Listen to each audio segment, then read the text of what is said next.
Kompas Gramedia Group. Hari ini saya sedang berada di kantor pusat pemerintahan Kota Tangerang bersama Pak Wali Kota Tangerang, Pak Arif Bismansa. Pak, Assalamualaikum Pak. Ya, Waalaikumsalam. Apa kabar Pak? Ya, Alhamdulillah baik. Pak, mohon izin Pak, aku mau nanya soal bagaimana perkembangan Kota Tangerang itu. Ya, Alhamdulillah. Ya, sekarang kita ada di tengah pandemi COVID-19. Ya, banyak masyarakat Kota Tangerang yang terdampak ya. Itu ada kurang lebih sekitar 9 ribuan yang kena PHK, terus yang dirumahkan dan lain sebagainya. Tapi saya melihat masyarakat masih terus optimis di tengah pandemi ini, dan mudah-mudahan pemerintah kota juga sudah banyak memfasilitasi.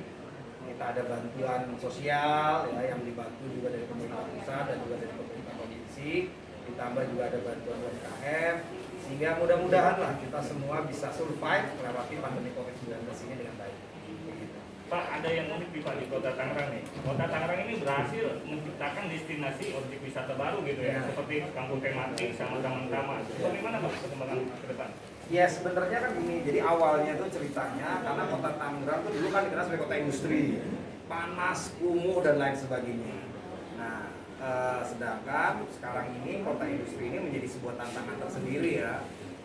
Makanya kita persiapkan juga Kota Tangerang tuh punya tagline yang tadinya kota 1000 industri, sekarang menjadi 1000 industri 1.000.000 jasa.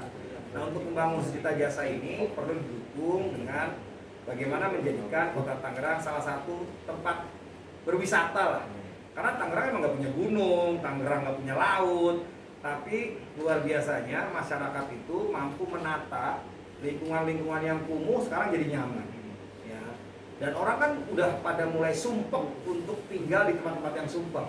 Nah, jadi itu justru menjadi suatu destinasi tersendiri buat mereka untuk datang. Begitu banyak kampung-kampung tematik ini kemarin semuanya udah hampir 68 ya, kampung tematik gitu ya di 13 kecamatan. Sekarang dikembangkan lagi jadi kampung sejahtera mandiri. Karena memastikan kampung-kampung tematik itu selain jadi ada kampung wisatanya, ada yang jadi kampung budayanya, ada kampung pemudanya dan lain sebagainya, saling berkolaborasi. Dan mudah-mudahan ini meningkatkan kualitas hidup masyarakat sehingga mereka bisa semakin sejahtera dan mandiri gitu dalam melaksanakan kehidupan sosial masyarakat. Dan sekarang kita juga kembangkan taman-taman tematik itu sebenarnya adalah untuk membuat ruang-ruang publik. Ya, kita pengen menjadikan masyarakat Kota Tangerang itu masyarakat yang bahagia, nggak stres, nggak suntuk gitu kan.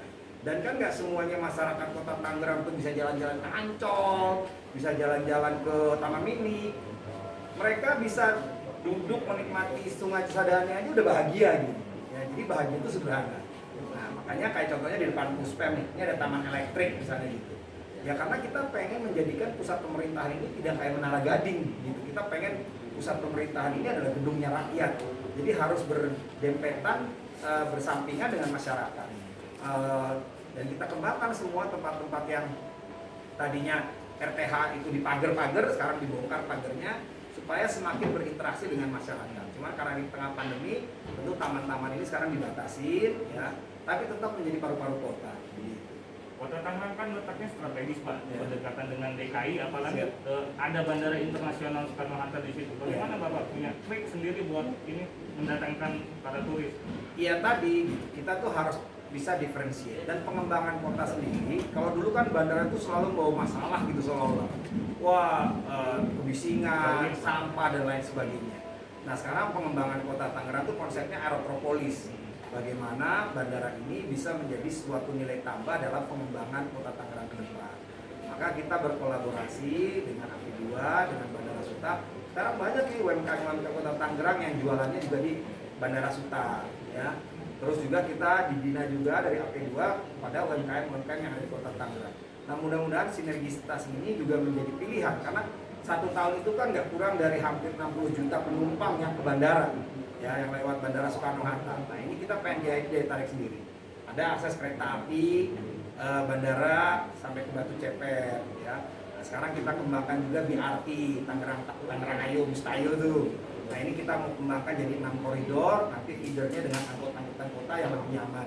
Ini bagian dalam penataan memberikan infrastruktur yang nyaman buat masyarakatnya dan memudahkan begitu. Oke, disinggung tadi soal infrastruktur ya. Infrastruktur apa yang ada di Kota Tangerang itu Pak? Yes, semua ada ya, ada jalan, ada gedung olahraga, ada sekolah. Belum lama kita punya program pembangunan 1000 ruang belajar. Jadi sekolah SD, SMP negeri itu sudah kita bangun, sudah hampir 1023. Dan di Kota Tangerang itu sebenarnya fasilitasnya cukup memadai ya. Kan di sini kesehatan buat yang nggak mampu asal mulai kelas 3 BPJS dibayarin. Sekolahan juga kita biayain untuk negeri dan swasta sampai ke SMP. SPP-nya kita bantu.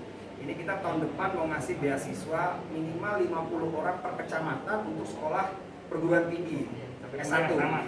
Ya, sampai lulus. Ya, jadi 50 kita pilih masyarakat yang nggak mampu, yang berprestasi supaya mereka bisa memperbaiki kehidupannya dan mudah-mudahan mereka jadi agen perubahan karena punya kualitas pendidikan yang lebih tinggi. Begitu. Ditambah lagi ya infrastruktur dasar masyarakat sudah kita kembangin.